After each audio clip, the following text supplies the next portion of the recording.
Governments around the world have injected trillions of dollars in stimulus money to save the global economy from the dire circumstances created by the COVID-19 pandemic. Bloomberg New Economy Forum looks at where the stimulus has gone and how much of it is green. Governments unveiled over $12 trillion to stop the economic fallout due to COVID-19. And for a full recovery, trillions more will need to be spent. In March, the U.S. Senate passed a $2.2 trillion stimulus bill with nothing specifically for green interests. China has published an ambitious slate of energy-efficient infrastructure goals, but it has also rolled back regulations on coal plants. And around the globe, green measures account for less than 1% of the total coronavirus-related stimulus spending. In contrast, some 7% is specifically targeted at carbon-intensive companies and sectors like transport, industry, and oil and gas. So, what are the implications for the future? After the 2008 economic crisis, carbon dioxide emissions dropped 1.4% in 2009 before rising 5.1% the following year when the economy started to bounce back. The most efficient solutions for rebuilding the COVID-ravaged economy are those that also reduce carbon emissions. An Oxford economic policy study published in May of 230 central bankers and economists cited policies with major climate benefits, such as clean energy research and infrastructure, disaster preparedness, and zero-carbon transportation as the preferred public sector response. The study asserted that unless policymakers keep carbon emissions top of mind, the world risks leaping from the COVID frying pan into the climate fire.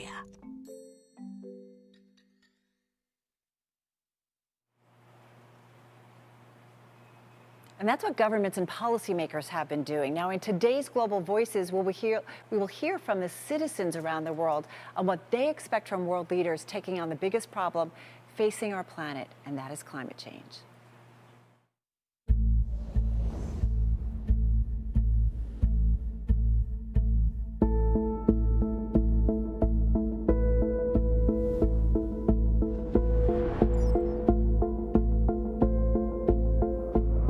In some ways, the coronavirus pandemic has shown us how we mobilize for a crisis in a way that has never happened for the climate crisis. I say in some ways because the pandemic responses have been anticipatory in some cases and disastrous in others. But now is no time for us to drag our heels because we need to change everything. To do nothing is not inaction. It is an active choice of gambling life on Earth. So my plea to the more fortunate amongst us, to the more fortunate nations in dealing with global crises like this pandemic or the really big one, the climate crisis, is to work with the less fortunate today. Do not just demand of them change. Do not just reward the less fortunate once they adopt the new norms. Help them to fulfill their basic needs today. Help them to put food on the table today. Then help them to transition to the new norms that we need to make this world better. Để làm giảm cái tốc độ diễn biến của biến đổi khí hậu thì một cái giải pháp cần thiết mà chính phủ cần làm ngay đó chính là đưa ra những cái chính sách, những cái biện pháp để tăng cường cái khả năng thích ứng của người dân và khả năng chống chịu của người dân trước biến đổi khí hậu, và đặc biệt là ở những khu vực chịu ảnh hưởng, đặc biệt là những khu vực mà rất dễ bị tổn thương bởi biến đổi khí hậu như đồng bằng sông Cửu Long, như là khu vực miền Trung, Việt Nam chẳng hạn. We will no longer continue to pour $5 trillion of public money to prop up an industry that plunders the planet and its people. Fossil fuel subsidies are the financing of dystopias, and this unthinkable amount of money can fund a just transition off fossil fuels that is led by frontline communities and by providing massive skills training for fossil fuel workers to transition to a green economy, transferring these very subsidies to accelerate renewable energy systems and compensating communities and territories that have been devastated by the onslaught of extraction, to create solidarity economies that are grounded in renewable energy, circular systems, systems, cooperative ownership, racial, social, and economic justice, and collective care. How do we tackle the incumbent political interests that are so entrenched in our social and economic systems? Political courage in this regard is needed, as climate change is already affecting us. China, for example, has experienced one of its worst flood seasons over this recent summer. The risks and impacts that were once perceived as so remote and so far away from us is now just really literally unfolding in front of us. So let us learn and draw a lesson from the current global pandemic. And let that lesson be that if we take good care of our planet, then the planet will also take good care of us. 그리고 각국의 경제 지도자들은 과대포장 제품을 없애고 포장 횟수를 줄여주세요. 저와 저 같은 어린 아이들의 미래를 기후위기로부터 보호해주세요. 고맙습니다.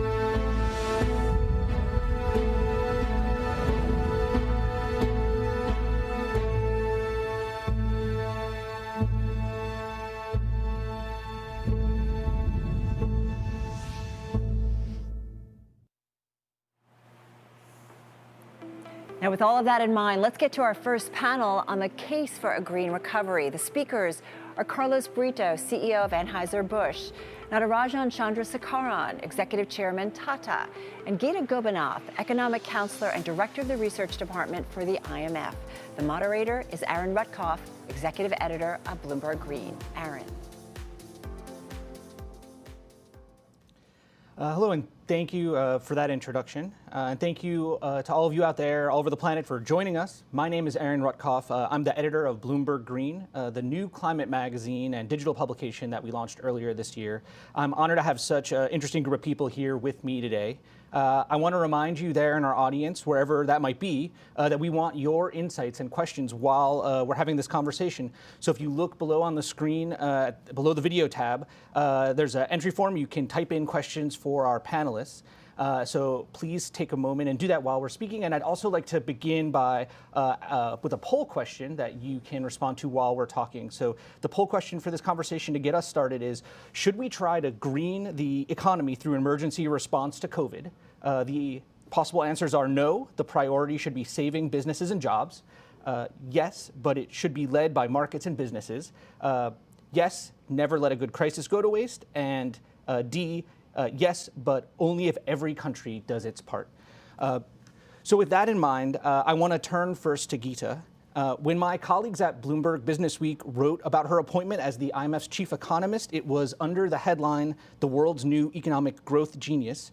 So let's begin with growth, Gita, or lack of it.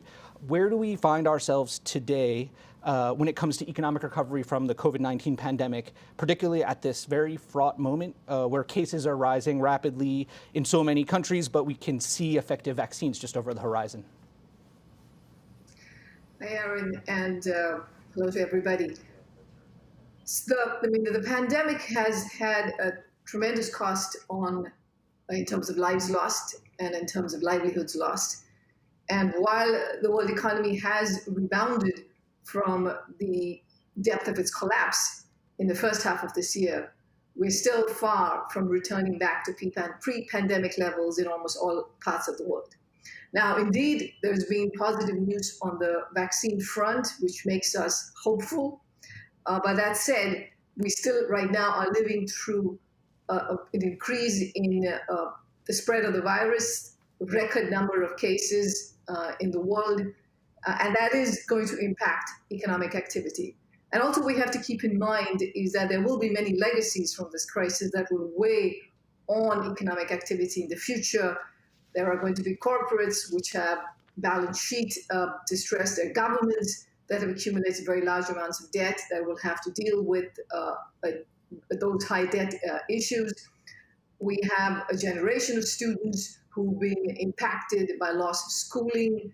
The job market is recovering in some places strongly, but still, if you look at low-income workers, if you look at women, and if you look at young workers, they're just very hard hit. I want to stay with you for another moment, Gita, and ask about the green recovery from all of this. So we've had $12 trillion with a T in discretionary fiscal support so far. My team at Bloomberg focuses on climate, and we determined earlier this year that only about 18 billion with a B had gone to clean energy or other green policies. So even if green stimulus has expanded since we did our count, it's certainly only a small fraction of what's gone to fossil fuel sector or other large sources of emissions. Is there any hope for a greener recovery coming out of this? So right now, given the pandemic and given the need to save lives, do health spending, to ensure that there is sufficient income support to support reforms, I mean, much of the $12 trillion that was put in fiscal support has been targeted at that. But we see an opportunity here to have a recovery in 2021 that is green. I mean, it's not just something that it is the need of the hour. It is what absolutely is needed around the world. And this will be important also in terms of creating jobs. We know that green investment is more job intensive. We are concerned about not having a job-rich recovery, and so green investment can help in that dimension. But this is an opportunity to both address the problems that will come out of this crisis, to restart growth, to put the global economy not just on a higher growth trajectory, but also on a much more sustainable growth trajectory. So going forward, and we do hear countries announcing plans to step up action on the climate front. And so I am hopeful that much more will be done. But 2021 is the year when this should happen. And just looking at the news today, we saw a big green policy announcement out of the UK. I know that the news has only just come out in the last 24 hours, but I wondered if you look at that approach, do you see signs of a positive response that can be modeled elsewhere? So, I mean, I think every country is stepping up and tailoring its action to its specific needs. I just want to step back and recognize that there are countries at different stages of development. There are countries that are fast growing that will need more energy, and so it's they will have to tailor their strategy to adapt to the fact that they also have these big energy needs. There are, of course, oil exporting countries that rely on oil for their income. For them, the transition can be costly. But the strategy that we are proposing, the one that we put out, for instance, in analytical work, was a three-pronged approach, which said, for one, you want to have a green fiscal stimulus, which includes infrastructure spending. That's going to be very positive for job creation, for speeding up the recovery. Second, you do need to have a path of increasing carbon taxes. This has to be predictable. This has to be credible, because that's what's going to incentivize a move away from energy-intensive activities. It's what's going to incentivize the private sector to step in. But lastly, you have to make sure that these policies are not regressive.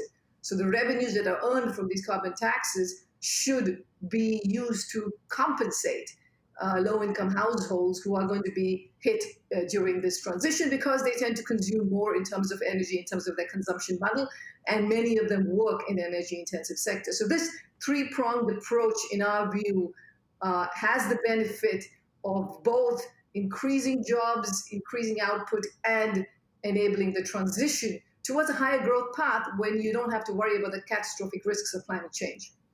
So I want to come back to your point about carbon taxes in a moment, but first I want to turn to you now, Chandra, for a perspective that is more particular than the sweeping view of an IMF economist, but still tremendously vast, because Tata has a huge part to play in the entire Indian economy, from tech to retail and air travel and autos. Can you tell us a bit about the current state of the pandemic recovery as you see it from your vantage point? And just as importantly, what are the biggest priorities for Tata in its push to come back as a greener company than before after all this?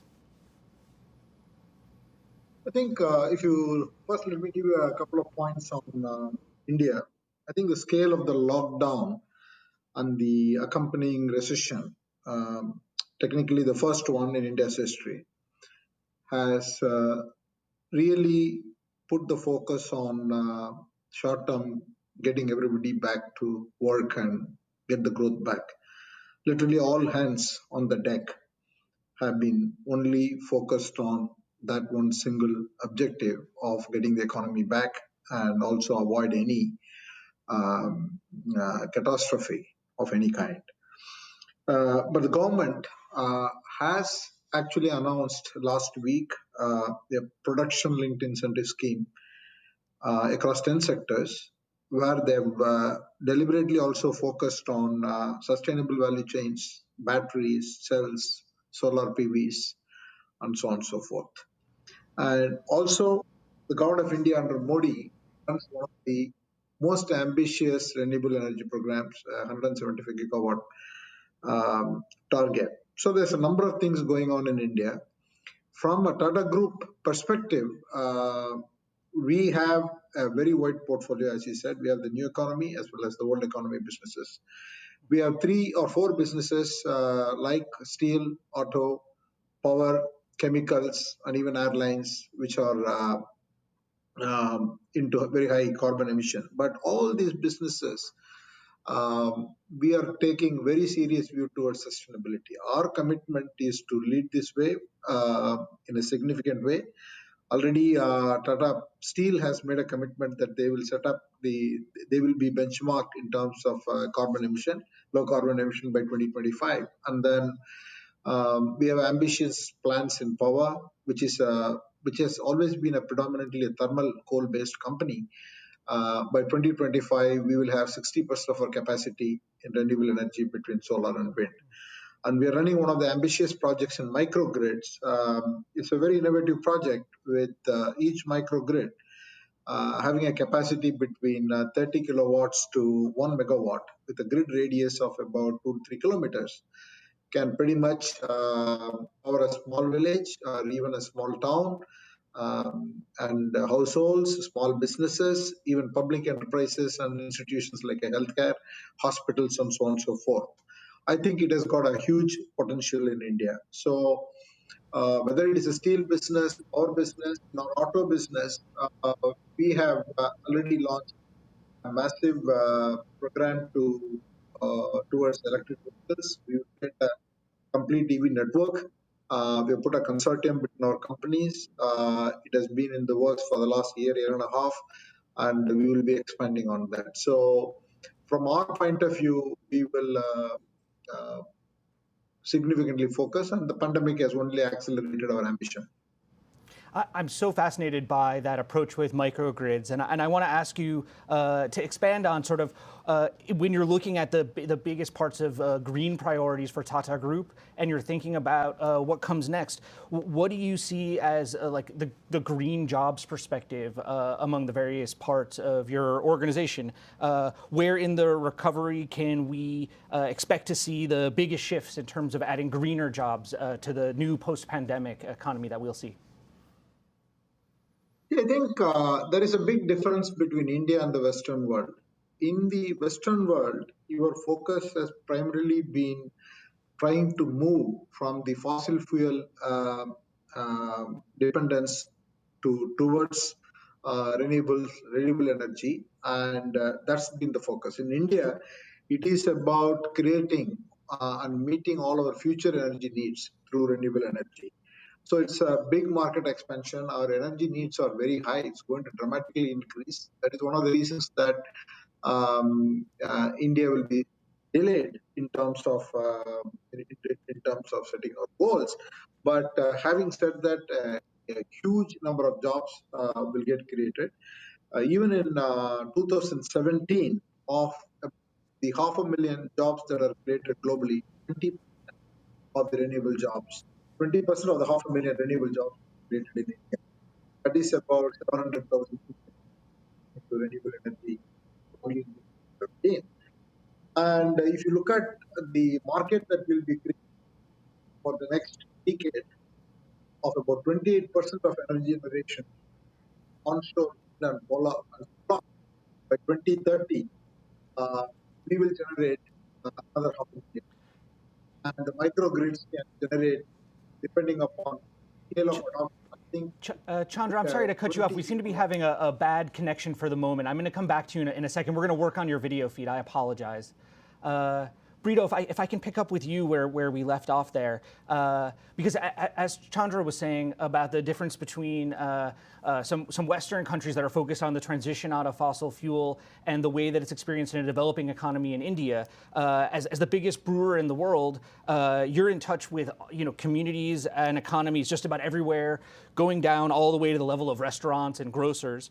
And so I want to hear from you about what kind of perspective that gives you on the various state of recovery across different kinds of economies. Yeah, you touch on a very interesting point. I mean, we are a global brewer, we have business in all continents. And what we see is that, of course, different countries are at different stages, but some of the issues are the same. So, for example, the whole thing about sustainability, something that our consumers are very focused on, and our business is totally dependent on. Sustainability is not just a nice part of our business. Sustainability is our business. No water, no beer, no farming, no barley, no beer. That clear. And what we like to say here in the company when we think about the sustainability issue is the fact that there's no planet B. Sometimes in business you have a plan B for something if plan A doesn't work. In our planet Earth, there's no planet B. So it's very key that businesses understand that we operate in the context of only one planet. And we need to do our part and use what's important for us. So, for example, our sustainability platform has 4 verticals. One is around water. The other one is about energy. The other one is about farming. The other one is about packaging. So everything is connected to our business, because we believe that if you do things that are not connected to your business, your capacity to influence and have a big impact is diminished. So when we do things that are important for our business, because we have a global footprint, we can scale those things very quickly. I'll give you an example. 2 years ago, we decided to have a target in one of our verticals about energy and carbon footprint to go to 100% purchase electricity coming from renewable sources by 2025. We started from 0 2 years ago. Today, we're going to finish 2020, even with COVID and everything, with 60% of our global volume already being produced with renewable electricity or renewable purchased electricity.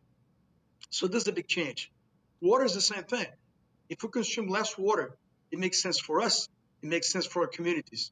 And because Aaron, 98% of what we produce is all local, we don't have big supply chains that stretch around the world.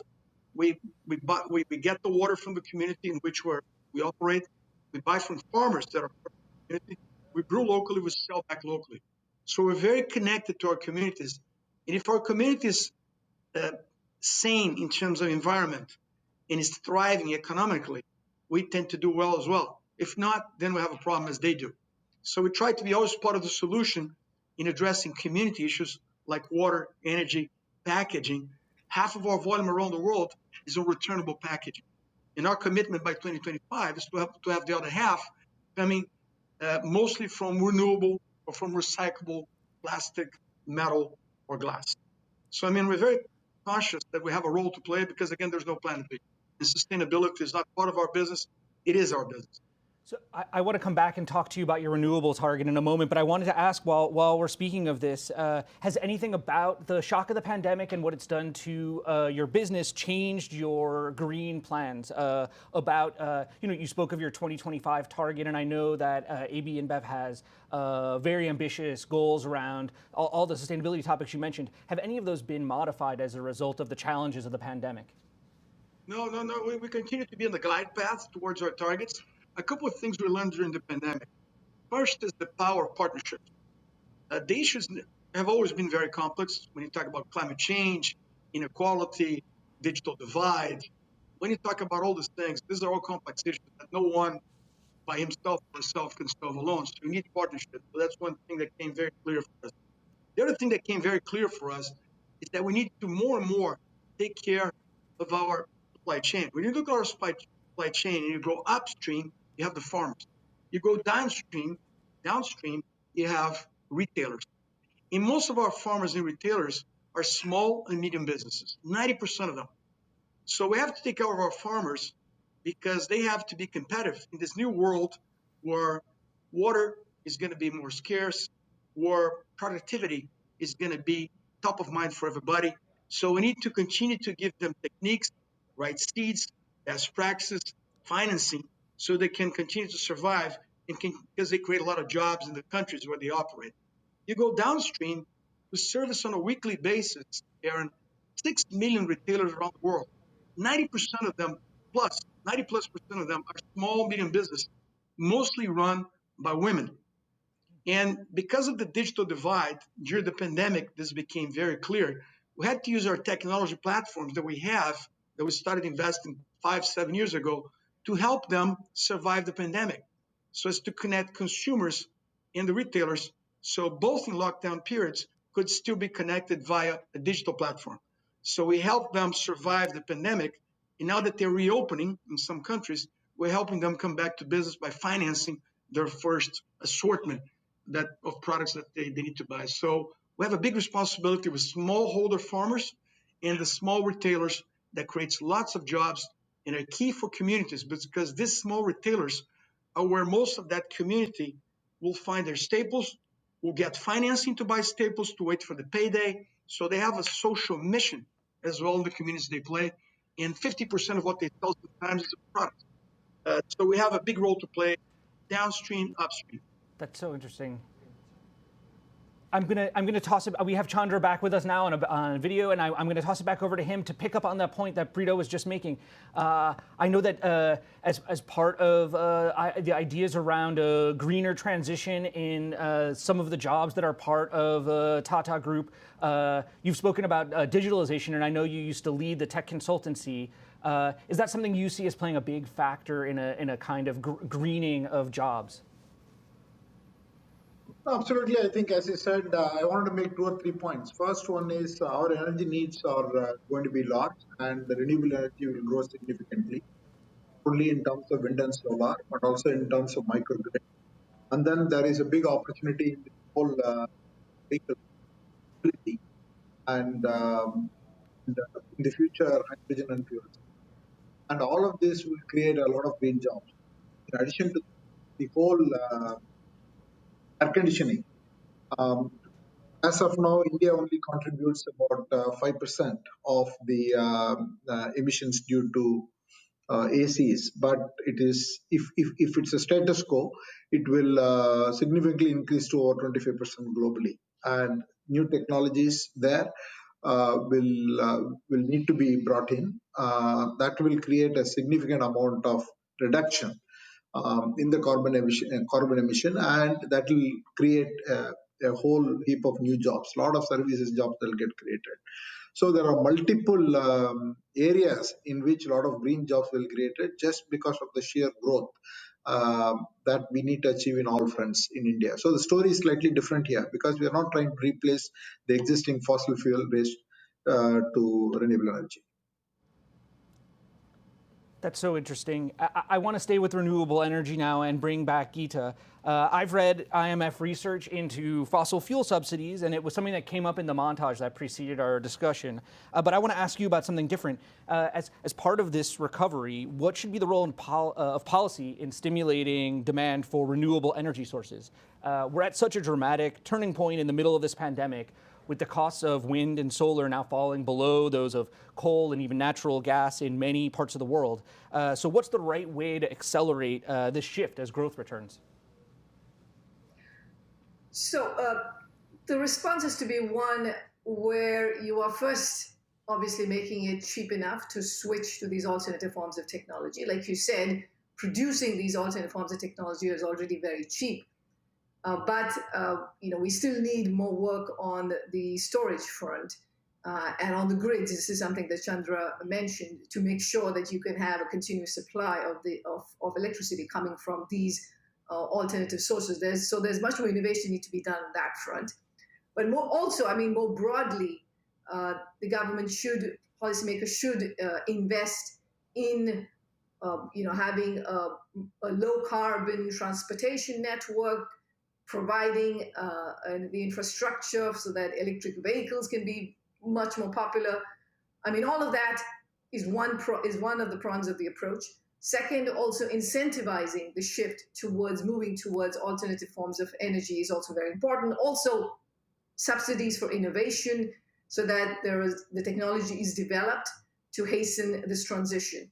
But I think what is important, this alone is not going to be enough, Aaron. It's if all that you do is make alternative forms of energy cheaper, it's not going to be enough, because you're going to end up in a world with, while yes, you might have a shift away from high carbon to low carbon energy, but still you're just consuming a lot more energy because it's become cheaper overall. And so that's not going to help attain the goal of bringing down carbon emissions to zero by 2050, making sure that temperature increase stays within sustainable limits. This is why we emphasize the importance of carbon taxes. You want to do this in a way that starts out small, but then is predicted to increase over time, so that people actually start changing their consumption behaviors to move towards lower energy intensity activities. And you also incentivize the private sector to come in and hasten the transition that you need. So I don't think it's possible with just having the public green stimulus without having the carbon price component. Well, I'm so glad you brought up carbon taxes again now twice, because it was a subject I very much wanted to steer this discussion towards. And so I think, Brito, if I can ask you your view, from an economist perspective, pricing carbon or putting a tax on it is one of the most efficient ways to ensure that we have a chance of meeting a 2 degrees Celsius warming target in the Paris Agreement. From the perspective of business leadership, are you in favor of something like that, or would it make the way you're operating more challenging? Since you already have your own targets around renewable energy and other green changes? I think the beautiful thing about sustainability is when you understand, and for us that has been clear now for many years, that what's good for the environment can be also very good for business. So, for example, the whole thing about using less water is good for our business, but it's also good for the communities in which we operate and also for the environment. Green energy was something that was not on our radar up until 2 years ago. But 2 years ago, we realized that renewable energy was getting cheaper than traditional sources. And even with any carbon tax or anything, we just went for renewable energy because first our consumers were demanding it. And because we depend on them to have a healthy business, we responded to that, but also because it made business sense. So again, we started from 0 2 years ago. Today we are at 60%. And the biggest barrier for us to get to 100% is not technology or the incentive for business to move in that direction. The biggest barriers is sometimes legislations in some countries where renewable energy are not welcome, and grids that are not smart grids, and therefore make it much tougher for you to buy from the grid, for you to get it back to the grid, and to have, as Gita was saying, a stable supply of energy. So the incentives are already there. These technologies are cheaper, wind and solar, in most of the places. Again, we are at 60%, and it's good for business, and our consumers like it. And a lot of our brands already carry the battery symbol saying 100%. Budweiser, for example, around the world is already produced with 100% renewable purchased electricity. So it makes business sense, and it's just that some regulations and grids still have to move faster in terms of infrastructure and regulatory framework so business can do what they would love to do, which is to go to a cheaper source of energy. So my colleagues at the climate part of Bloomberg, at Bloomberg Green, have been looking at the extent to which big companies have been able to meet climate targets that they set. We're assessing right now a group of targets going back for the prior 5 years and trying to get a sense of how often corporate leaders meet those goals. And so, Brito, I know you said earlier that you feel like you're on the glide path despite of the disruption of the pandemic to meet those goals. I just wanted to get a sense of has the pandemic made any of this harder? And to check in with you, like, do you feel like a couple years ago, starting from zero and targeting 100% renewable by 2025, that you'll be able to close down that last 40%? Often it's the end, the last 10 or 20% that can be the most difficult. I think so, but let me tell you, we've had external targets on sustainability now since 10 years. Mm-hmm. We used to have them internally. 10 years ago, we decided to make them external, audited by the big audit companies. And first we had a 3-year target, we reached them. Then we had a 5-year target, we reached them. Then we put out a 7-year target. And that's the one we put 2 years ago. That's the one that goes until 2025. So we have reached them. It's not easy. That's why 3 years ago, we created what we call the 100 Plus Accelerator. And that is our recognition that the targets we put to ourselves and these issues are so complex that we need the best minds around the world to help us get there. So we have a boot camp for entrepreneurs, for people with ideas that will touch water, packaging, energy, farming, to come help us get there. We're already on the third cycle of the accelerator, and it's amazing that some of those companies that started in the accelerator are already in Series B and C of financing and expanding their business. So it is something that the rationale here is very simple. We have 170,000 people in our company. There are 8 billion people in the world. Of course, 8 billion people have better ideas than 170,000 people. So part of our culture at AB InBev is always that we should look outside, we should look externally and motivate people to come help us, because our targets are something that can be scaled. They can be, help what we're trying to achieve in terms of the climate change goals, but we need help from others. So the whole thing about cooperation is key. Chandra, if I can ask you, looking inside of Tata Group, are there parts of your research and development, you spoke of microgrids. Are there things that really excite you that are coming out in terms of green innovations or ways that you can leverage renewable energy through different divisions of Tata? I think considering the footprint that we have, we need several innovative solutions. As I said, on the power company, renewable energy, microgrids, solar-based water pumps, there are many initiatives going on. All of them are pretty exciting. And from the automotive point of view, we are definitely looking at shifting towards EV in a large scale, both not only in Tata Motors in passenger cars, but also in the Jaguar Land Rover. And we will have to work on biofuels, biogas, and hydrogen. We are doing a number of innovative projects in the commercial vehicles division. All of that are going to push our shift towards sustainable future. The other area where we are working on is in carbon capture. In our chemicals, we are running one of the most innovative projects in the UK to capture carbon, so that we can find a solution for carbon capture in areas where we still have to use coal. In Tata Steel, most of our plants today, in fact, all of them are totally thermal coal-based plants. So we are looking at alternatives, and we have some work to do. And we have other businesses. We also have a beverage business that's exactly focused on the areas that Carlos just articulated in terms of how to consume less water and so on. So there are many innovative projects that are going on. We are working internally. We are working with companies who are doing pioneering work, and also partnering with a lot of universities both in India and in the United States predominantly. Gita, if we can bring this back all the way around to the point we started with on carbon taxes or carbon pricing, that's often thought of as a mechanism for encouraging companies to do things like carbon capture and invest in these technologies.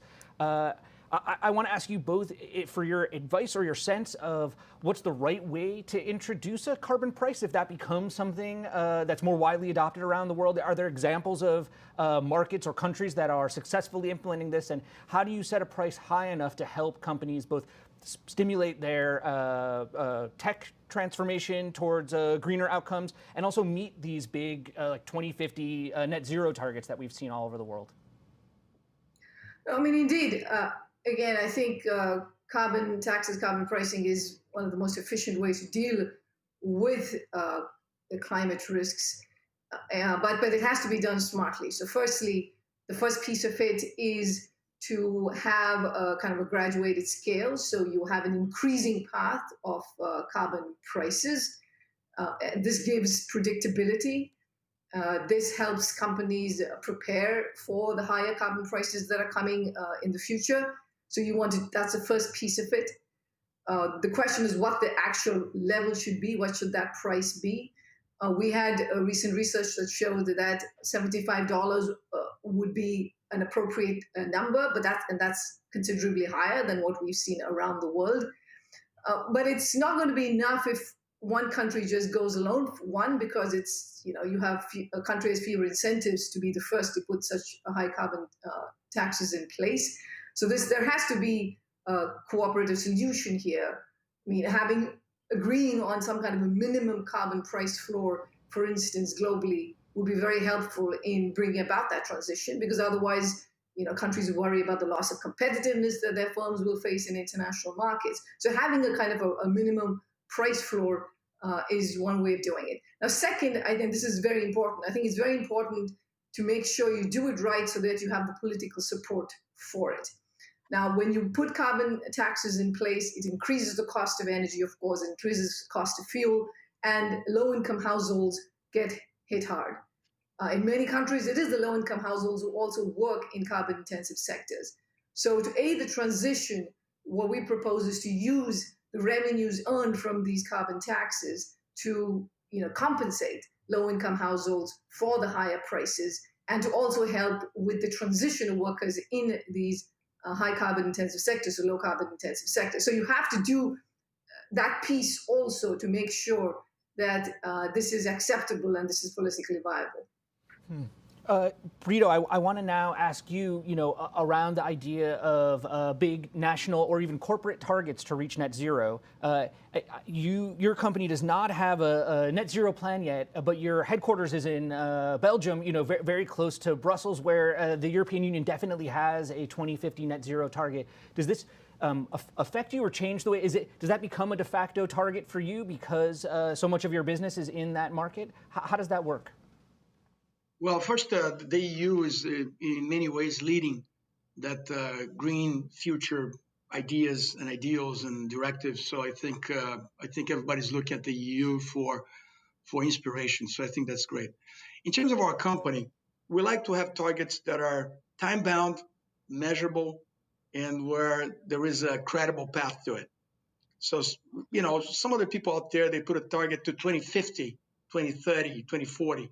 We're putting targets that are 5 years, 7 year in nature, and that's on the way to a carbon neutral type economy. We're not there yet, but we're going towards a low emission type environment for our business. So again, we started 2 years ago with zero purchased electricity coming from renewable sources, and today, 2 years later, we're at 60%. The biggest barrier, as you said, for the next 40% is really regulatory frameworks and lack of grids that are smart grids to cope with different energy matrices that come in different forms. So, but the incentive is there. It is cheaper than traditional energy, and there is money chasing those opportunities from investors. In some of those solutions, we don't have even to put our money. What we have to do is a long-term contract to a take or pay type contract, so the investor knows that we're going to be purchasing that electricity. But they're investors willing to put the money because they see that that's where the future is going, is headed. And as we say here, you have to go where the future is because that's where growth is. So for us, businesses already have an incentive because it's already cost competitive, and it's something that consumers are demanding from brands and company. So it's a win-win. I'd like to see now if we can bring up the poll question that we asked earlier at the start of this and get the results. So we see here, should we try to green the economy through emergency response to COVID? Overwhelmingly positive response, but desire to have it be led by markets and business. That was 46% of our respondents. Trailing closely in second place was another positive response. Yes, just don't let a crisis go to waste. So combine those two, it seems broad support among the people listening to us for green stimulus response. We have just a few minutes left, and I want to pick up from what Brito was saying and turn to you, Chandra. A kind of similar question, because alongside the United States at the moment, India is the largest economy that doesn't have yet a net zero target date. We've seen China, the EU, the UK, Japan, South Korea. Is that something that, in your view, should come sooner rather than later from India? And how would that affect your operations? I think, first of all, it's not very straightforward for a country like India, where the country is in a huge developmental curve. It's not simply that there is an overall pie of consumption that needs to move towards renewables.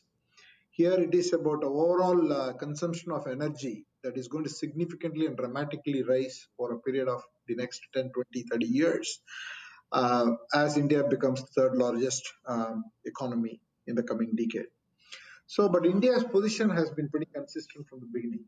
That is, if you look at India's carbon footprint from a per person basis, it is about 2 metric tons compared to US's 16 metric tons. And India is already signed for the Paris Agreement. So it is looking to reduce this by 35% of emissions intensity per unit of the GDP. We are on track for that.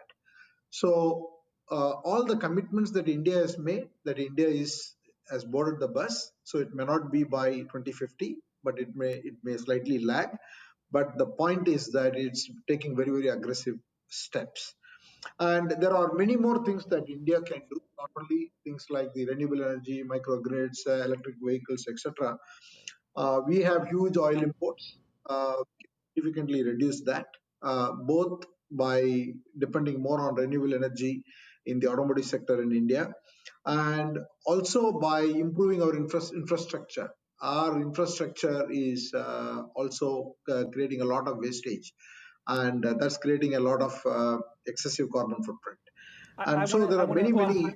I'm sorry to cut you off. I want to jump in there because our time is running short. And speaking of imports and trade, one of the questions we've received from the audience is about sort of a thought beyond carbon taxes. What do all of you think about the prospect of carbon tariffs or border adjustments? Gita, as the economist in the group, can I start with you briefly? We have just about 2 minutes left. Is that something that you're excited to see? Do you think it will create problems for economic growth? Well, this is why I said that I would. The idea of having a minimum carbon price floor is more appealing to me. I think if countries go on their own and there is no agreement on that front, of course, then you can see how a country that puts these carbon prices will then want to offset it with border taxes. Ultimately, the question is who's going to pay those taxes? Is it going to be, for instance, a Bangladeshi exporter, or is it going to be the French importer who's going to pay? And so that has implications for the cost of this around the world. But I mean, just to the point that all countries in the world, and including Bangladesh, including India, the costs of not doing anything on the climate front are just immense. And at the pace at which things are happening right now, it's just not going to be enough to get to sustainable levels. And so we need far more, bigger steps. So I hear the rest of the panelists speak, and I think this is absolutely wonderful, everything that's been done. But you're going to need a much stronger push globally. Chandra, what about that from a trade perspective? Would the kind of carbon tariff regime that we're seeing the European Union contemplate, would that have an effect on Tata and on India, on businesses in India? See, I think it's very clear that those businesses that take climate change seriously and move towards a sustainable business will become unsustainable. So forget about whether there are tariffs or any kind of economic tools that will be required. This has to be done. These tools will come into place. There will be many more versions of it. There will be a lot of debate. All of these things will happen, but both incentives and penalties will come into play. But most importantly, I agree with the thesis that the pandemic has only accelerated the need and urgency for moving towards, and we all have to do that, and all governments have to step up. So that about wraps up our time. I really want to thank all three of you for being with us today.